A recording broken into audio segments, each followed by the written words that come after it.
Welcome to Bitcoin for Beginners Part 2. Bitcoin is an online virtual currency that has increased in value by more than $200 a coin since I last released Part 1 of this video series. A Bitcoin today is now worth over $300. Okay, this may change by the time you watch this video, but I wanted to address some of the most common questions that I received in Part 1. Let you know some of the alternatives for the Bitcoin wallet because a lot of people had some issues syncing to the network and getting that to work. Also, I wanted to show you another mining program that you can try in case you're having trouble with GUI Miner. You can see I'm running GUI Miner right here. I also wanted to show you a miner that the Mac users can use, so I'll be going over that as well. Everything that I'm going to cover will be in the video description, so if you'd like to skip the video and play around with this stuff, by all means go ahead. If you're staying, let's get started. People were reporting that they were having issues with their Bitcoin wallet. Either they were having issues running the program on their computer or that it was taking too long to sync and never fully syncing up to the Bitcoin network. Multibit is a popular Bitcoin wallet. It's going to work a little bit better on your system, especially for the people that were unable to get the original Bitcoin wallet working. Now, Multibit works for Mac, PC, and Linux, so it covers everybody. And one of the best things about it is that you can password protect your wallet. Now I want to make a side note, I was unable to export my wallet from Bitcoin QT and import it into Multibit, but that's okay because we can just simply send ourselves the coins from this wallet to this wallet. And I'm going to show you how to do that. Here's my old Bitcoin wallet. This is the wallet that I showed in video number 1. Now to transfer money from this wallet to Multibit, I'll just copy this address and I will click on send coins and I'll pay to and I'll paste my address and I'll give this a label and I'll call it transfer. And under the amount, I'm going to take my entire balance, which isn't very much, but nevertheless, I'll copy that and I'll paste it there. And this is going to be in Bitcoin. And then I'll click on the send button. Are you sure you want to send to the following address? Yes.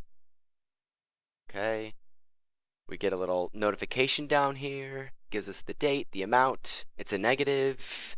You can see sent, address, transfer up, and there it is right there. It just transferred. It's actually worth $11.57. That's awesome. Did not know that. So that's how you would transfer money from one wallet to another wallet. And if we click on the transactions tab, we can see the transaction, we can see all the information about it. It basically just confirms that we transferred that amount of money. Now that I transferred money from one wallet to another wallet, I'm going to add a password to my wallet. And I can do that very easily by just selecting File, Add Password, and I can add a password. I'm going to type this in twice.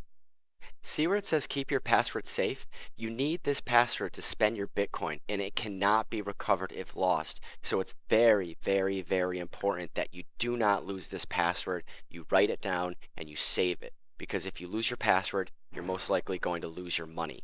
So now that I've put my password in both fields and they're the same, I can add password to wallet. And the password was added successfully. So now my wallet is password protected. Moving forward, because a lot of people were having issues getting their miner program to work, I'm going to show you an alternative mining program that will work for Mac and PC. Now, we have CG Miner and Diablo Miner. They both work for Mac and PC, but for some reason I was unable to get Diablo Miner to work. But the Mac guys, I would suggest trying this anyways. Now, I'm going to show you CG Miner. It's not as nice looking as GUI Miner, but it'll get the job done and it's a great alternative if you can't get GUI Miner to work, especially if you're on a Mac. So here's GUI Miner. It's already running. So this is what it looks like when it's all set up and running. So I'm going to show you how to set this up from scratch. So I'll close out of here and I'll launch CG Miner. When CG Miner launches, it's just this black command prompt window. It's pretty basic. It might scare some people, but it's not that confusing. So let's get started. Everything I'm going to show you with CG Miner is going to have to do with Slush's pool because that's the pool I'm in and that's the pool that I showed you how to set up in the previous video.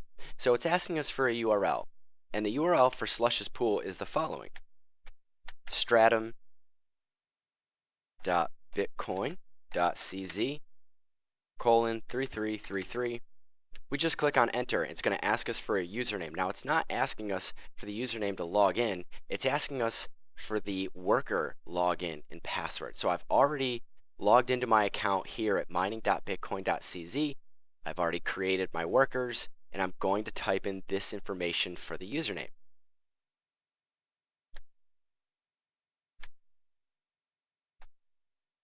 And I want to make a quick side note. This is case sensitive, so see how this is a capital H and a capital R? It's very important that I do capital H, capital R. Click on enter. It's going to ask me for a password. I'll just put in this 123 password and click on enter. Now it's going to take just a second for this whole thing to get going, but you can see that it's working, and there it is.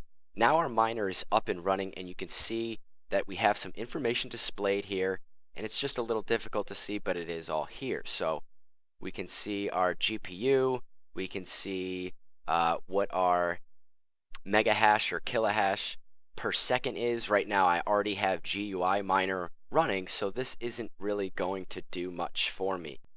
You're probably wondering, well, how this doesn't really look like anything. How do I keep track of anything?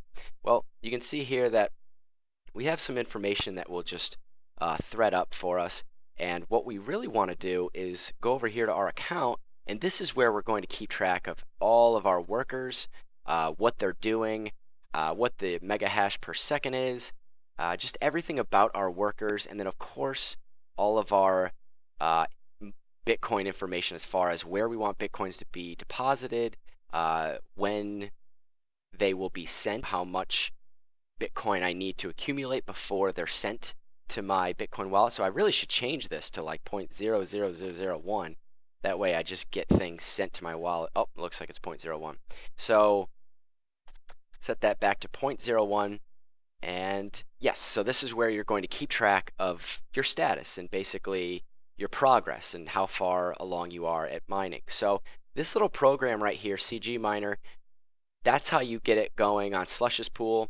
And this can now just be running in the background of your computer, and you can just forget about it. So that's how you set up CG Miner, and like I said, it works for Mac and PC. Now, of course, I highly recommend GUI Miner. I think this program is awesome. It works great. It's so easy to set up, and I showed you how to set it up in part 1. So if you can use this, definitely use GUI Miner. So that wraps up part 2 of the Bitcoin for Beginners video series. In part 3, I'll be going over pools in a little bit more detail.